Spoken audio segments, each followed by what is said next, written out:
Bienvenue sur ma chaîne YouTube, nous sommes sur GIMP la version 2.10.36. On va créer une nouvelle image et on va s'intéresser ensuite à un filtre de GMYK Qt. Donc nous sommes sur la version 3.4.3 et une fois que c'est ouvert, nous allons saisir SIGN comme pour signature, random signature.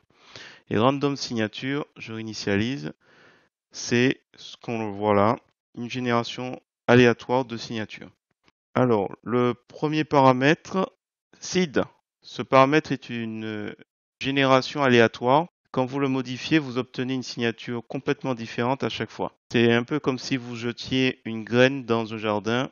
Chaque graine donnera naissance à une plante unique. Ensuite, vous avez complexity.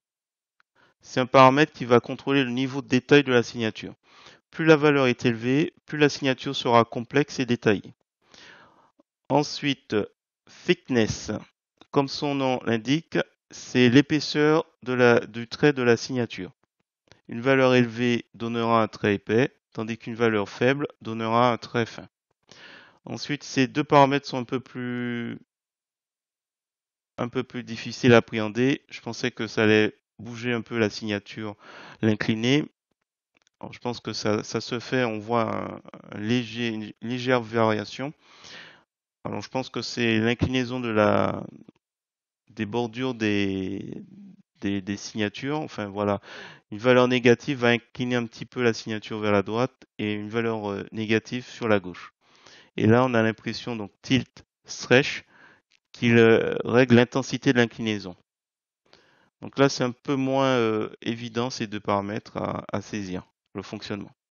On va voir un petit peu le reste. Donc, color, comme son nom l'indique, vous pouvez mettre autre chose que la couleur noire. Et ensuite, anti-alias, on le voit un peu partout. Ça va permettre d'avoir quelque chose d'un peu plus lisse au niveau des contours, quelque chose de plus esthétique.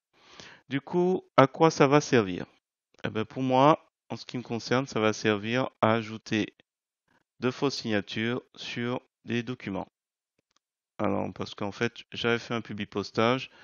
Et c'est bien sûr c'est un exemple, hein, et bon voilà, ça me permet de m'amuser plutôt que recréer, juste à faire un copier-coller et voilà, j'ai mes signatures sous mes documents que voici.